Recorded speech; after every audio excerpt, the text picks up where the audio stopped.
네, 오늘 저희가 함께 공부할 본문 말씀은 대종경 수행품 22장 말씀입니다.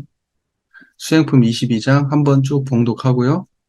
그리고 한번 얘기 나눠보겠습니다. 대종사 말씀하시기를 세상 사람들은 경전을 많이 읽은 사람이라야 도가 있는 것으로 인증하여 같은 진리를 말할지라도 옛 경전을 인거하여 말하면 그것은 미덥게 들으나 쉬운 말로 직접 원리를 밝혀줌에 대하여는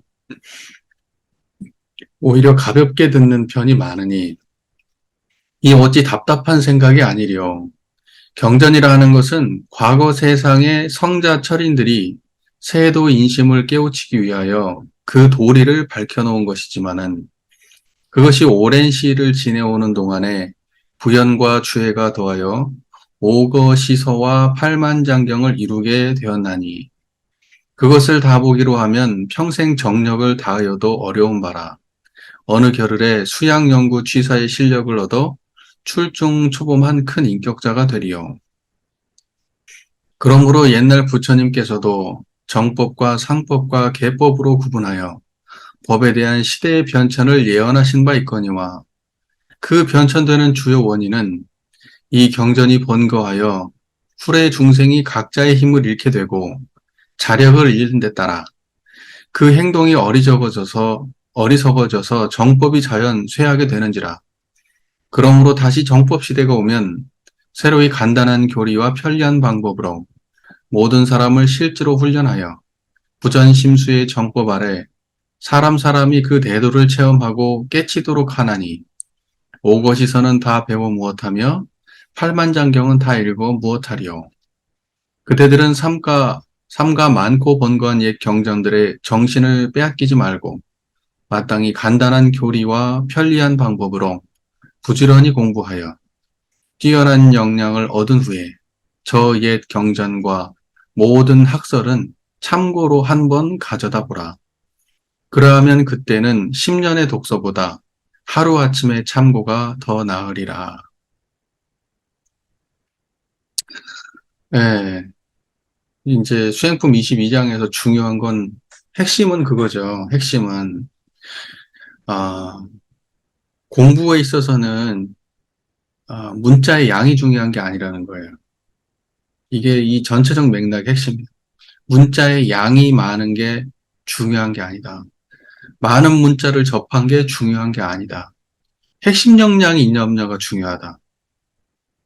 핵심 역량이 있다면 나머지들은 참고로 한번 가져다 보면 된다. 근데 여기서 또 재밌는 그 이야기가 나오죠. 정법과 상법과 계법에 대한 구분. 그러니까 이거에 대한 이제 구체적인 내용이 이제 그 원문에는 실려 있어요. 근데 요건도 한번 좀 읽어드렸으면 좋겠어요. 이제 이게 송도성 선지님이 수필하신 거예요. 이 법문은 이제 굉장히 많이 이제 요약 정리되어 있는데 이 정법, 상법, 계법에 대한 대종사님의 설명 부분은 조금 제가 좀 읽어드릴게요. 옛날 부처님 말씀에 정법, 상법, 계법으로 구분하여 시대의 변천을 예언하신 바가 있거니와 그 변천되는 주요 원인은 역시 이 경전이 번다하여지기 때문에 후래 중생이 모두 그 경전에 눌려서 각자의 자력을 잃어버리게 되는 연고이니 경전에 눌려서 자력을 잃어버린다. 경전에 눌려서 자력을 잃어버린다. 이건 좀 기억해 주세요. 다시 말하자면 석가세존의 뒤로 바로 얼마 동안은 직접 구전심수로 부처님의 정법을 받으신 제불조사가 계계상승하여 진실대도를 1000명 발휘하셨으므로 그것은 정법시대라 하였고, 그러니까 정법시대는 제불조사가 살아계신 그 시대예요. 그래서 직접 구전심수로 전해받은 거야. 확실하지.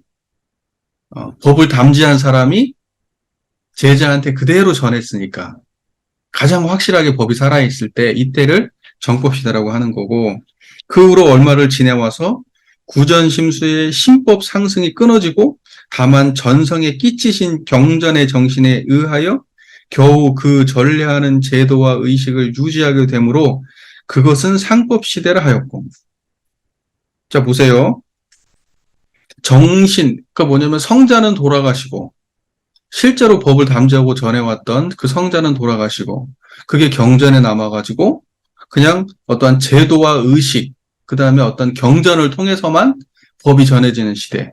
이제 이렇게 되면 어떻게 형식주의로 흐르고, 어, 앞에 정법 시대처럼 구전심수로 전하시던 그러한 시대는 아닌 거예요. 이제 글로 전해져. 자, 그 다음에 그 후로 얼마를 지내와서 경전이 너무나 번다함에 따라서 성경 현전의 대의 강령까지 놓아버리고 다만 자의에 집착한 희미한 소원으로 신기묘수를 구하고 바라며 미신스러운 생각과 우치한 행동을 방자히 행하여 대도가 크게 어지럽게 되었으므로 그것은 계법 시대라 하였으니 경전이 많으면 공부하는 사람이 그 자력을 잃게 되고 자력을 잃으면 그 행동이 우치해지는 것은 자연한 순서이니라. 이렇게 말씀하셨어요. 자, 보세요. 정리하자면 정법 시대는 성자가 살아계신 시대야. 그래서 직접 법이 전해져. 여기서는 경전이 필요 없어. 왜? 사람이 있으니까. 그 사람이 이제 신법이 전해지기 때문에 경전이 중심이 아니라 사람이 중심인 시대예요. 사람이. 그런데 사람이 죽고 나면 이제는 그 말씀이 경전에만 남아있는 거예요. 그러니까 경전으로 전해져. 자, 경전으로 전해지면은 어떤 일이 발생할까요? 사람이 없으니까 경전에 대해서 예를 들면 경전이 한 권만 있으면 그 한 권에서 이건 맞아, 이거 틀려, 이건 이렇게 이해해야 돼, 이러면 되는데 깨달은 사람이 없이 경전만 있으니까 어떤 일이 발생해요? 해석이 붙기 시작해, 해석이. 가리를 못 내주니까. 그러니까는 머리 좋은 사람들이 달라붙어갖고 해석을 붙이기 시작하는 거예요. 그러면서 경전이 방대해지기 시작해요.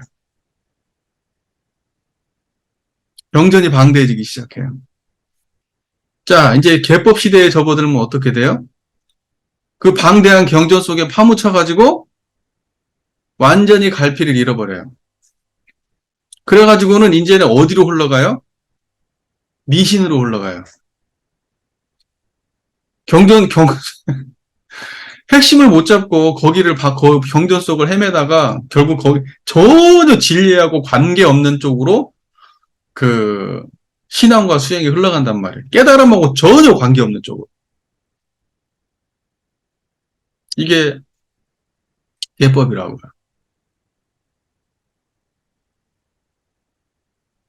그러니까는 뭐냐면 대종사께서 보실 때는 뭐냐면 말세지무의 가장 큰 조짐은 뭐냐?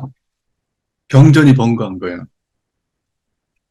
해석이 번거하고 경전이 번거하면 그건 말세예요. 왜? 정법이 없어서 그런 거예요. 정법이 있으면 굉장히 간단하고 명료하게 그 핵심이 전달이 되는데 정법이 없으니까 말만 무성해지는 거야. 그리고 핵심은 쥐어잡을 수가 없어. 그 속에 빠져가지고. 이럴 때는 어떤 사람들이 득세해요? 경전 많이 본 사람들이 득세해요. 깨달은 사람이 득세하는 게 아니고.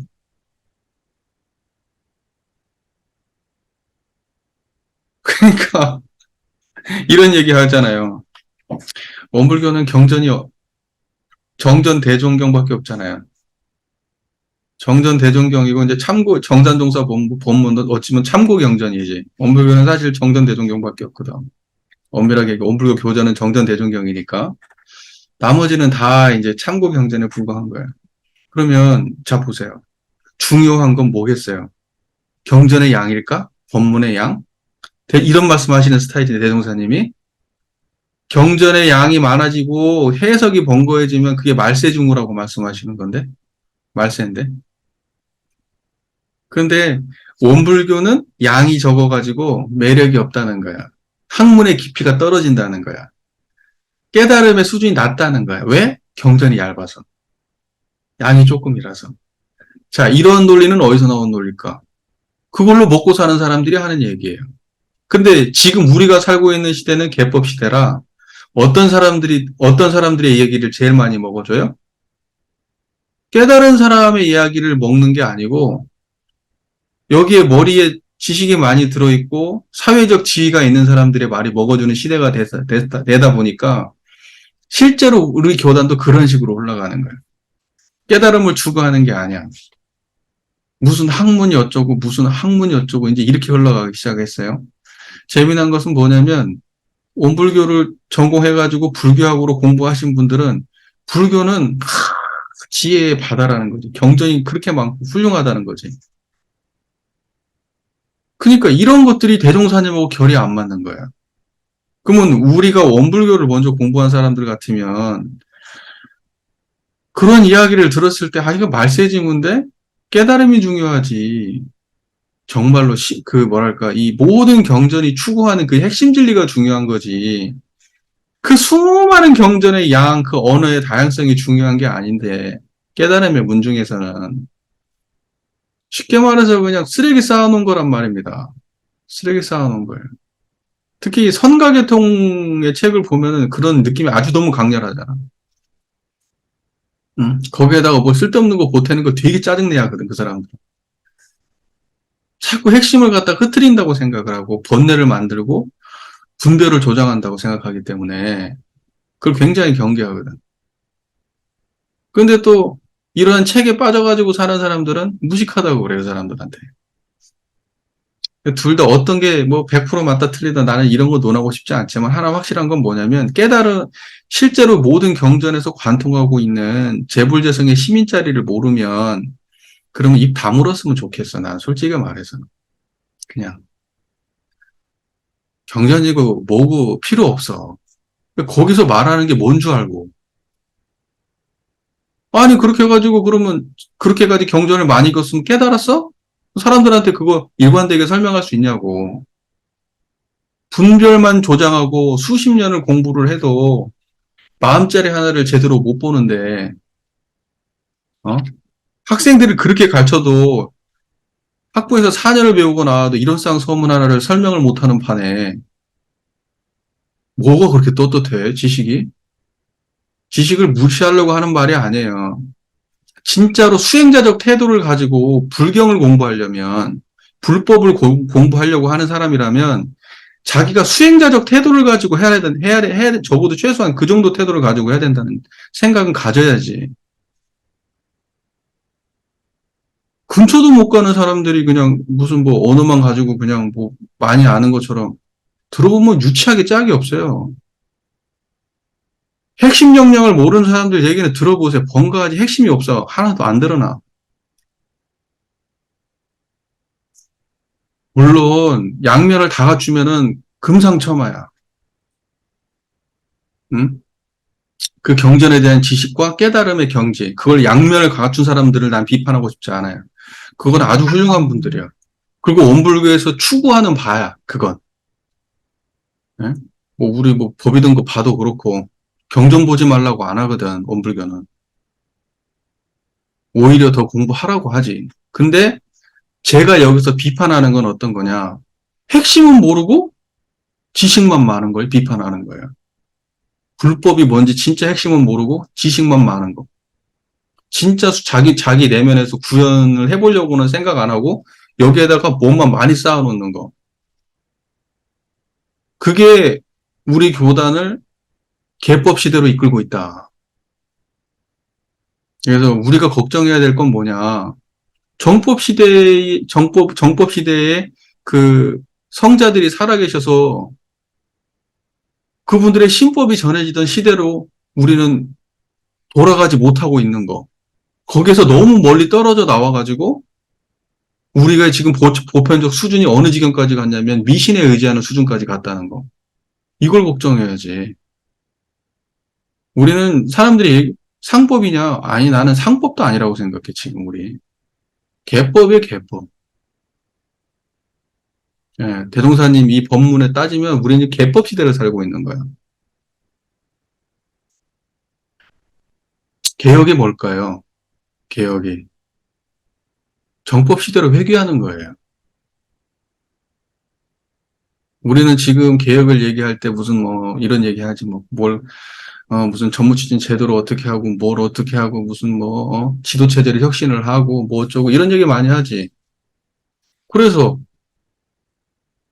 뭐 하자는 건데 그게. 근데 재미난 게 뭐냐면 이렇게 혁신을 하겠다고 하는데 공부가 없어.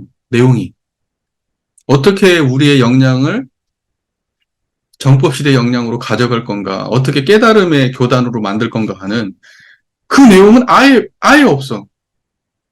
이번에 그 나온 거 보세요. 있나? 공부 열심히 하시는데 아예 없어. 공부 우리의 구성원 교도들, 재가출과 교도들 구성원들이 실제로 어떻게 성불할 건가 하는 비전이 없어. 다 제도만 건드리는 거야. 제도만. 그리고 혁신이래. 안 바뀔걸? 그래도 그거 아무리 다 바꿔도 교무들의 만족감이 올라갈까? 교도 숫자가 늘어날까? 뭐 교무님들 연금 올려주면 교도 숫자 불어날까요? 뭐 종법사님 제대로 뽑으면 그러면 우리 교단이 확 달라질까? 아니 뭐 후보군이 뭐 다 뻔한데 뭐 거기서 뽑으면 뭐 지금 우리는요 이러한 식의 판단을 한다는 것 자체도 보면 딱 그런 생각이 드는 거예요. 아, 우리는 진짜 공부에 관심이 없는 교단이구나. 딱 우리는 어떤 생각만 하고 있냐면, 아, 성장 중심의 생각만 하고 있구나. 합리성만 따지는, 어떻게 하면 합리적이고, 어떻게 하면 의사결정교제를 잘 만들까, 이런 것만 구상하는 조직이야. 그것도 안 되고 있으니까. 그냥 그런 정도라도 어떻게 해보자. 어.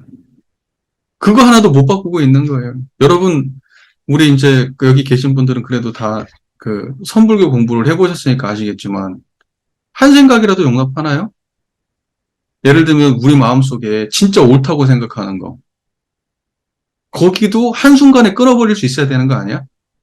옳고 그름의 문제가 내면에서 첨예하게 대립했을 때 정말 쾌도난무할 수 있냐고. 단칼에 그 끊어버릴 수 있냐고. 얽히고 엉킨 걸. 우리는 그런 힘이 없어요. 그래가지고 무슨 제도 하나 바꾼다면 쩔쩔매. 뭐 하나 바꾸려고 해도 막 하늘이 무너지는 줄 알아. 교단이 무너지는 줄 알아. 그 관념이 교단을 망치고 있다는 건 모르고. 막 오만 잡단 뭘 막 갖다가 대가지고 이건 이래서 안 돼, 저건 저래서 안 돼, 이건 이래서 안 돼, 저건 논의만 하다가 몇 년 동안 논의만 하다가 결단을 못 내리고 그냥 또 처박아 버려. 몇 년이요 도대체 이런 짓을. 왜 우리가 그런 짓을 하는 줄 아세요? 관념, 가치관, 대립되는 수많은 어떤 그 이분의 마음, 그걸 이법이라고 하죠. 우리 공부했었잖아요. 거기에만 집착하고 사니까 그래요. 불이법을 모르니까. 불이법을 안다는 건 뭐겠어요? 그냥 확 잘라버리고 한번 해보는 거야. 해봐가지고 안 됐어? 잘라버리고 다시 해보는 거야. 왜 그걸 못해? 왜? 말로만 공부하고 실제로 우리 마음속에서는 어떤 것도 못 내려놓으니까. 가치관의 노예니까. 가치관의 노예.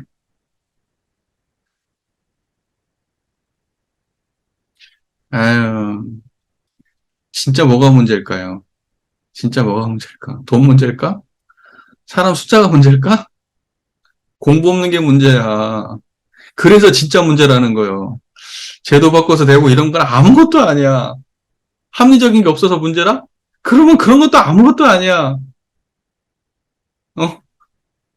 공부 없는 게 문제지. 공부 없는 게. 깨달음이 없는 게. 아유, 모르겠습니다. 그래서요, 우리 대동사님께서는 분명하게 이 수행품 22장에서 그렇게 말씀하시는 거예요. 경전, 정말로 경전의 그 화려하고 멋진 문구, 그거 쫓아가지 마라. 어? 실제 힘을 밝히는데 힘써라. 간단한 교리와 편리한 방법으로 실제 내가 3대력을 갖추는데 힘써라. 그리고 내가 어느 정도 내가 역량을 얻고 나면 그러고 난 이후에는 갖다 봐라 그냥. 참고로. 참고로. 거기에 빠지는 거 아니고 어? 거기에 파묻히고 빠져가지고 또다시 노예되는 게 아니고 내가 역량을 가지면 경전 안에서 헤매고 이럴 일이 없잖아요.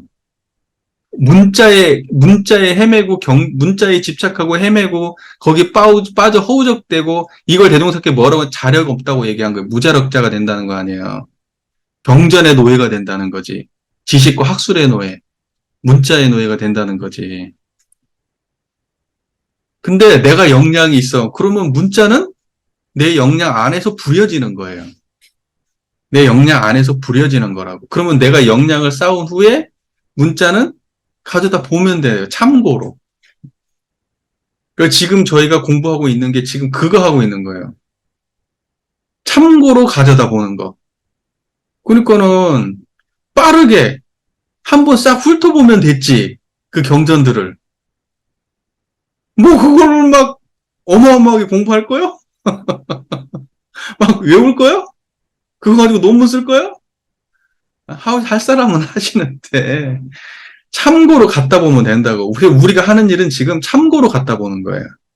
왜? 일단 우리는 정정 공부를 어느 정도 했고 이론상에 대한 어떤 입장이 분명하게 생겼기 때문에 이제는 참고로 갖다 봐도 되기 때문에 참고로 갖다 보는 거예요.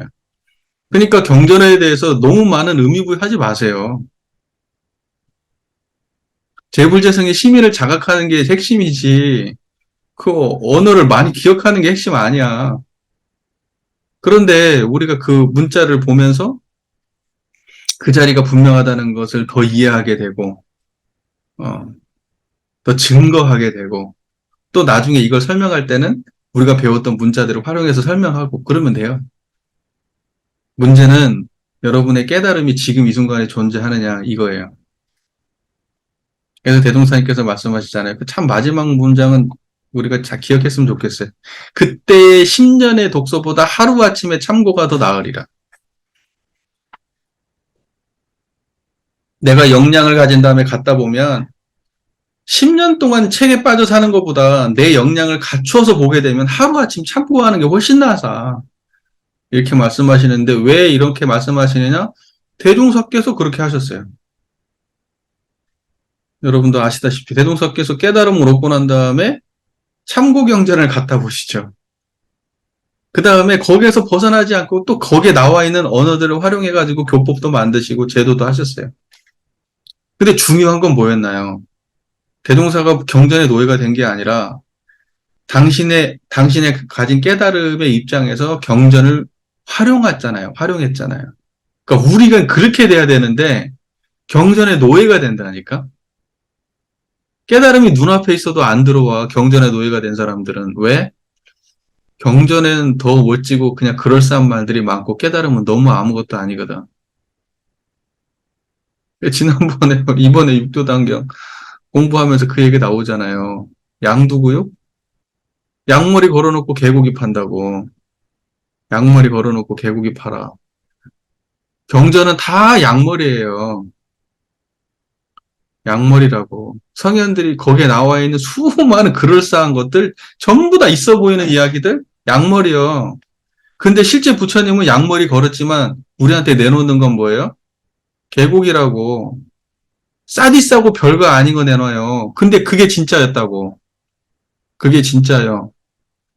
우리는 경전의 노예여가지고 예. 개고기를 내놓으니까 이거 양고기 아니네. 치워버린다고. 사실은 그게 진짜인데. 그래서 거기서 그런 얘기 나오잖아요. 지금 너무 명백하고 쉬워서 눈앞에 있는 것을 사람들이 오히려 그걸 갖다가 알아볼 수 없게 만든다는 거예요. 오히려 알아볼 수 없게 만든다. 그게 천만방편이라고 나와 있는 경전들 때문에 생긴 오해야. 그래서 자력을 못 갖추게 된다고 사람들이. 무슨 말인지 이해가 되시잖아요. 예. 내동사께서는 오것이서 다 배워 무엇하고 팔만장경 다 읽어 무엇할래. 많고 본관 옛경들의 정신 뺏기지 말고 마땅히 간단한 교리와 편리한 방법으로 부지런히 공부하여 뛰어난 역량을 얻은 후에 저 옛 경전과 모든 학설은 참고를 한번 가져다 보라. 이게 이제 이 전체 문장의 핵심이죠. 여기에서 뭐 오해될 말씀들은 전혀 없으실 것 같고, 근데 다만 우리가 이걸 진심으로 받아들여야 된다는 거. 그리고 이제 이 법문이 이렇게 존재해도 내 마음속에 견해가 없으면 이거 이렇게 안 받아들여져요. 말씀은 그럴싸하지만 나하고 상관없는 일처럼 느껴지거든. 그런데 여러분 지금도 그러십니까? 지금은 안 그럴걸? 지금은 그때하고 과거하고 이 법문을 받아들이는 우리 내적 태도가 많이 달라요. 왜? 우리가 이제는 그, 그 성자들이 가르치시는 그러니까 우리로 따지면 이론상의 진리가 어떤 건 줄 알았으니까. 이론상의 진리가 내 마음에서 어떤 모양으로 구현되고 있는지 여러분이 체험하고 또 그걸 갖다가 일부 증거해 가고 있으니까 선명하게 이해가 되니까 그게 헷갈릴 일이 없는 거야. 그게 힘이야. 힘은 다른 게 아니고 여러분이 자각한 그것이 흔들리지 않는 것. 그게 힘이에요. 머리로는 가 닿을 수가 없어요. 아무리 지식은 태산처럼 쌓아놔도 우리가 지금 이렇게 바로 지금 직면하고 있는 이 마음의 바탕자리는 이것은 언어로 논리로 산더미 같은 지식으로는 닿을 수가 없는 거예요. 닿을 수가 없어요. 근데 여러분들은 이미 그 도문에 들어왔지 않습니까? 얼마나 다행입니까? 이제는 그야말로 힘 있는 사람이 됐잖아요. 대동사님께 말씀을 뛰어난 역량, 그 대역량인이라는 표현도 있잖아요. 대역량인. 대역량인이 여러분이 되신 거 아니에요. 다른 거 없어요. 이 마음자리가 흔들림이 없게 서 있으면 그게 대역량인이에요. 네. 그러니까 뭐 여러분은 이제 경전의 노예가 될 일 없어요. 갖다 참고로 재미있게 보고 잘 활용하고 그럴 수 있는 힘이 생기신 거예요. 그러니까는 우리가 출가의 본문에도 그런 말씀 나오잖아요. 예, 모든 종교의 그 깨달음도 관통을 한단 말입니다. 예. 근데 그게 이 하나의 마음자리를 알므로써 그게 가능해진다는 게 얼마나 신기해요. 아무리 대단한 논리가 나오고, 아무리 대단한 어떠한 그 학문이 나온다고 하더라도, 그거 전부 다 어디서 일어나고 사라지는데, 그래서, 그래서, 지금 네가 생각하는 그 옳다, 또는 그르다, 또는 대단하다 하는 거 전부 다 어디서 사라지고 나는데, 우주만유가 그 수많은 우주만유 현상이 다 어디서 일어나고 사라지는데, 본질은 그거다. 그래서 그 대단한 거 내려놓을 수 있나? 그 대단한 거에 안 끌릴 수 있나? 내가 그거 잡고 진짜 흔들 수 있나? 깨달음을 논하는 건 바로 그런 걸 논하지 대단한 무엇을 논하는 게 아니다. 그 네가 말하는 대단한 걸 붙잡고 놓을 수 있는 힘이 있냐 이걸 논하는 게 깨달음이지 대단한 걸 논하는 게 아니야. 어? 그러니 이 마음짜리 가진 사람을 당할 재간이 없는 거예요. 태산처럼 쌓아놓은 어떠한 것도 이걸 당할 재간이 없어. 네. 그래서 공부하지 말라는 말은 전혀 아닙니다. 그건 오해해서는 안 돼요. 예, 내가 어느 정도 역량을 갖췄으면 다 참고는 봐야 돼. 왜냐하면 그게 우리 법의 등급에도 있으니까. 우리가 공부해야 될 방향이에요, 다. 그러나 순서가 역량이 먼저라는 거예요. 역량이 먼저고, 그 다음에는 지식이지. 지식을 먼저 쌓아서 역량이 커질 일은 없어요. 그렇게 되는 경우 거의 보기가 어려워. 대부분은. 그러니까 보통은 어떤 식이냐면, 아는 사람이 깨우쳐줘. 말 몇 마디로. 그거 맞아요. 앞으로 거기에 집중해서 모든 경전도 거기에서 벗어나지 않아요. 확신을 가지고 그 마음을 떠나지 않고 보는 과정에서 선명해지고 선명해지다가 이제는 확신을 갖게 돼. 그러면 역량이 생긴 거예요. 그러면 이제 실제로 자기가 자기 문제를 가지고 그걸 해결해 보고 생각이나 감정이나 판단의 문제도 그걸 통해서 넘어서 보고 아, 모든 것을 초월해 보는 힘이 바로 이 자리에 있었구나. 모든 걸 가능하게 하는 근원자리가 여기였구나라는 걸 자각하고 난 이후에는 그러면 경전 갖다 보는 거야. 그러면 다 거기서 벗어나는 게 없는 거야. 그런 식이야. 그러니까 앞서야 될 게 뭐냐. 이론상에 앞서야 된다고. 그래서 대종사께서는 교법을 총솔해서 법신불 일원상을 신앙의 대상과 수행의 표본으로 모시고 수양연구 취사와 천지부모 통법 법률의 사항과 수양연구 취사를 신앙과 수행의 강령으로 삼아갖고 공부할 수 있도록 해놓으신 거예요.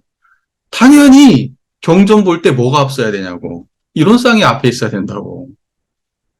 경전 공부 우리가 하려고 하면 그 사목 공부잖아요. 회화를 할 때도, 강연을 할 때도, 사령고, 그 어떤 공부를 한다고 그래도 다 앞에 뭐가 있어야 되는데. 성립 공부할 때도. 이론상이 먼저 있어야 된다고. 그게 선우요, 선우. 공부의 선우. 공부의 선우에서 가장 앞에 먼저 있어야 될 것도 이론상인데, 이론상에 대해서 확신을 갖는 게 그게 힘을 얻는 거고, 그게 역량 얻은 거예요. 그 역량을 얻은 후에는 경전이 문제가 안 되는데, 이거 없이 경전을 태산처럼 공부한다고 해서 역량이 생기질 않는다니까. 최소한 맛이라도 봐야 되고, 최소한 이 자리라도 그 한번 스쳐라도 봐야 돼. 그냥 깜빡이게라도 한번 봐야 돼. 그래야 뭘 해도 되는 거야. 근처도 못 간 상태에서 경전만 쌓아놓고 읽은다? 한 장도 제대로 이해 못해요. 한 장도. 그래서 수십 년 독서하는 것보다 하루아침 참고가 낫다 이렇게 말씀하시는 거예요. 수십 년 독서한 것보다. 네. 그래서 지금 현재 우리가 자각해야 될 거, 신앙이고 수행이고 다 이론상이 먼저라는 거. 그러니 이론상의 자각이 우리 교단에서는 가장 기초라는 거. 그러니까 들어온 사람들한테도 이론상 먼저 얘기해야 되고, 어떠한 교리를 이야기하건 다 이론상이 그 앞에 있어야 된다는 거. 우리가 요거 하나만 우리 교단에서 그냥 상식이 되어도 나는 우리 교단이 그래도 희망이 있을 거다 그런 생각을 해요. 잘 아시겠지만 그동안에 이론상에 대한 논의가 거의 없었어요. 요즘에는 그래도 이론상 말이라도 많이 나와. 그게 참 다행이라고 생각해요. 계속 좋아질 거라고 믿음. 이제 한번 본물 터지듯이 한번 터지게 되면 이제 걷잡을 수 없을 거예요. 네. 걷잡을 수가 없지. 사람들이 몰랐을 때는 몰랐지만 일단 알고 나가지고 맛 한번 보고 나면 그게 확신이 오는데 아무리 바보 멍충이라도 소달구지보다는 스포츠 둘 중에 뭐 가질래? 그러면 소달구지 안 가져요. 스포츠카 같지. 이론상에 대해서 체험을 하고 그 이론상의 체험이 법문을 이해하게 만드는데 어떤 도움이 되는지, 실제 수행을 하는데 어떤 도움이 되는지 그 맛을 일단 봤다? 그러면 뒤로는 못 가. 뒤로는 못 가요. 알기 전에는 모르니까 그럴 수 있지만 한 번 알고 나면 뒤로는 못 가. 그래서 나는 이론상이라고 하는 것이 사람들한테 보편적 인식이 되면 못 막는다 이거. 막을 수가 없다. 그러면 내가 그동안에 몰랐으면 내가 지금 이제 그동안에 나는 그렇게 설명 안 했다 그러면 과거를 확실하게 그냥 단절시키고 지금부터라도 처음부터 다시 한다는 마음으로 시작해야 돼. 완전히 다시 시작. 그러면 그 사람은 다음 시대를 건너가고 살아남을 수 있고 존경받겠지만 그냥 과거에 했던 공부 집착해가지고 계속해서 그런 방식으로만 나간다면 도태될 겁니다. 사람들이 대놓고 말은 안 해. 어른이니까, 선배니까, 직위가 높으니까 말은 안 해. 속으로는 다 무시해요. 속으로는. 네, 여기에서 중요한 거. 뛰어난 역량. 뛰어난 역량은 이론상입니다. 이론상이 가장 뛰어난 역량이에요. 네. 자, 이 정도 할게요. 네, 맞아요. 교무님 말씀 중에서 그게 참 적절한 말씀 같네요. 정법, 상법, 개법이 공존하는 시대가 아닌가, 이렇게 말씀하셨는데, 대종사께서도 예를 들면 이 세상이 이렇게 소천소지가 될 때가 또 되겠냐고 물어봤을 때, 지금 이루어지고 있다. 어딘가에서는 이루어지고 있고, 어딘가에서는 무너지고 있고, 어딘가에서는 또다시 이루어지고 있다. 이제 이러한 식의 말씀을 하시잖아요. 비율의 문제가 아닐까. 그런 생각이 들어. 비율의 문제가 아닐까. 이제 그걸, 정법 시대 안에서도 정법을 못 알아보는 사람들이 존재했어요. 항상 그래왔어. 그러고 난 다음에 이제 말법 시대, 말법이 개법이죠. 이제 끝이야. 법문의 끝시대 완전히 끝에 온 거지, 개법. 그 끝이, 그 마지막 그 끄트머리 자락에서도 모든 사람들이 다 미신에 빠져 있고 전부 다 모를 것 같아도 어디 한 구석에서는 깨어나 있는 사람들이 있긴 있는 것 같아. 그러니까 지금 그게 이치적으로는 분명하게 맞는 말씀 같아요. 왜냐하면 우리가 음양 상승에 대해서 이야기할 때 음 속에 양 없어지는 거 아니고 양 속에 음이 없어지는 거 아니라고 했거든. 항상 있어서. 그게 극에 달하면 그 작았던 것이 커지고 큰 것은 작아지고 이제 이게 변화된다는 건데 그런 면에서 봤을 때 공존하는 건 분명한데 비율의 차이가 있지 않나 그런 생각을 해보는 것 같아요. 그러니까 지금 현재 우리가 살고 있는 시대를 제가 계법이라고 진단한 것은 정법이 전혀 없어서가 아니라 계법이 판을 치는 시대라 그런 것이 아닌가 이런 생각을 해봐요. 제가 이제 계법이라고 얘기하는 것은 너무 지나칠 수도 있는데 너무 지나칠 수도 있죠. 그런데 지금의 상황을 너무나 뭐랄까 안일하게 생각하고 있다라는 생각이 들어서 좀 말을 제가 조금 과격하게 하는 좀 있는 것 같은데 예, 개법이라고 지금 내가 말한다고 해서 누가 개법이라고 이해하겠습니까? 지금 정법 시대라고 이해하시는 분들이 얼마나 많은데 예, 지금 뭐 개법이 되는 이유는 저같이 지금 이게 정법이 아니고 개법입니다라고 설치는 놈들이 나타난 게 이게 지금 말변 끝물에 지금 이게 증거다 이렇게 아마 보시는 분들이 계실 거야. 그래서 나같이 이렇게 개법이라고 외치고 문제 있다고 외치는 사람들을 없애는 게, 이 사람들이 입을 닫게 만드는 게 정법으로 가는 길이다라고 아마 믿는 분도 계실걸? 왜냐면 나는 그런 느낌을 많이 받을 때가 있어요. 말을 안 하면 문제가 없다고 생각하시는가 보구나라는 거. 그러니까 말을 안 하면 문제도 없는 거야. 예를 들어 영화 보면 그런 거 나오잖아요. 증거가 없으면 사건 없는 거야. 그러니까 이제 뭐 살인 사건이 일어났는데 그 사체나 이런 거 있잖아. 증거 물품이 없으면 그러면 살인 사건도 없는 거야. 이렇게 말하거든. 그 영화 같은 거 보면 이런 거 잘 안 보세요? 나는 그런 범죄 수사물 이런 거 좀 많이 좀 보고 해가지고 거기 그런 얘기가 나와요. 왜냐면 증거주의이기 때문에 지금은 그러니까 증거가 없으면은 사건이 없는 거예요. 성립이 안 돼요. 근데 지금 현재 우리가 살고 있는 지금 현재 지금 우리 교단의 상황이 문제라고 외치는 사람 때문에 문제인 것처럼 이해하고 있는 사람들이 많다는 거야. 이거 진짜로 젊은 사람들부터 많아요. 문제라고 외치기 때문에 문제를 만드는, 그 문제를 말하는 사람 때문에 문제라는 거야. 저 말 하지 않으면 문제가 없는데 네가 문제를 만들고 있다라는 그런 관점을 가지고 이 생각을 하시는 분들이 생각보다 많아요. 그러니까 이게 얼마나 어리석은 일이냐고. 그러니까 문제 있다고 말하면 예를 들면은 일단 그래서 이런 예를 많이 들잖아요. 의사 선생님이 당신 지금 문제 있습니다라고 얘기하면 그 말을 듣고 의사가 말을 갖다가 안 했으면 내가 병이 없었나? 의사가 나한테 예를 들면 당신 문제 있는 것 같으니까 지금 검사를 해봐야 됩니다. 그러면 검사해봐야 될 거 아니야.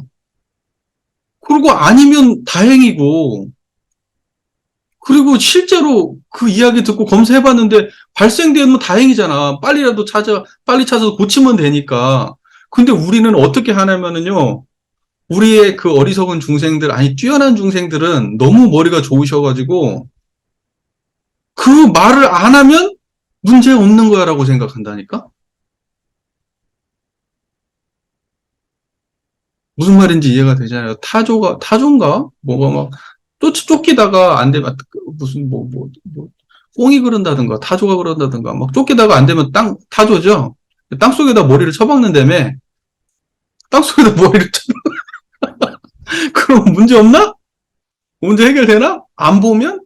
안 듣고, 안 보고, 무시하고, 그러면 그 문제 없어지나? 아니, 어떤 게 이익인가? 그 문제를 받아들여가지고 한번 생각해 보는 거잖아. 진짜 그런지 어쩐지. 한 논리적으로 따져보고, 실제로 한번 점검해보고, 그래가지고 정말 문제가 있다면 너무 잘 된 거잖아. 빨리 고치면 되니까. 그리고 그게 아니면 더 잘 된 거잖아. 저놈만 미친놈이니까. 너무 잘 된 거잖아. 제 혼자가 지금 떠들고 있는 거고, 실제는 그렇지 않네? 그럼 확실하게 이제 마음의 안정감을 가지고 할 수 있는 거잖아. 그러니까 손해볼 게 없는 장사거든. 받아들여서 실제로 찾아보는 거, 진짜 그런가, 우리가 점검해보는 거, 손해볼 게 없는 장사, 전혀. 그런데 우리는 그냥 머리를 땅에 박는다니까? 문제가 없으면, 인식이 안 되면, 그냥 그 문제 없는 거야라고 생각한다니까. 그게 너무 답답하지? 시간이 지날수록 교도 숫자가 줄어들고, 교무의 신념이라든가 이런 것도 줄어들고, 내가 공부기를 못 잡고 있는 사람들이 그냥 도처에 넘쳐나고, 여기저기서 그냥 뻥뻥 헛소리를 해대는 상황인데도 불구하고, 문제가 없다고 생각하는 거. 문제 있는 사람들을 지적하고 있는 거, 아직까지도. 기가 막혀. 기가 막힌다고. 제가 항상 누누이 얘기하죠. 저기 뭐죠? 분별을 해서 문제가 아니고, 분별이 부족해서 문제다. 분별을 하는 게 문제가 아니라, 너무 수준 낮게 분별해서 문제다. 항상 얘기하죠. 원불교는 만약에 원불교 사람들, 그러잖아. 도가들이 자꾸 분별을 했었는다고. 분별 사양 개교심을 낸다고. 어, 한편으로는 틀린 말 아니에요. 그게 어느 상황에서는. 근데 그러면 만약에 그걸 전체적으로 다 부정하면 그러면 대종사님의 사막을 빼야지. 사리연구도 빼고 작업지서도 빼버려야지. 아예 교리에서. 어? 대종사님 대종사님 법문을 무시하는 말이지 그게. 그러니까는 얼마나 공부를 안 했으면 입에서 그런 말이 나가냐. 얼마나 우리 교법에 대해서 그 이해가 안 되고 그러면은 어때서 분별을 하지 말란 말이 나가냐. 분별을 잘하자고 말해야지. 분별이 부족한 거에 대해서 지적을 해야지. 분별하는 걸 지적하면 어떡하냐. 그러니까 그런 얘기를 들으면은, 공부 수준이 진짜 이걸 어떻게 해야 되나. 무슨 어디 저 구석에 박힌 그런 질문이 아니잖아요. 그런 질문은. 어디 저기 그냥 뭐 특별히 공부 많이 하는 사람들이나 찾아보는 그런데 구석되어 있는 본문이 아니잖아. 구석에 쪼그라져 있는 본문이 아니라 가장 전면에 나와 있는 그거 빼면 원불교 교리 없다 할 정도로 앞에 전면에 붙어 있는 본문인데 그 본문은 그대로 제껴버리고 나의 삶은 따로 살아? 그러면서 분별하면 안 된대? 아니 어떡하냐? 12회를 빠르게 밝게 분석하고 빠르게 판단해서 알자고 그렇게 대종사님께서 12 사리연구 공부를 하라고 말씀하셨는데 못하는 게 문제지. 너무 못해서. 너무 수준이 떨어져서 문제지.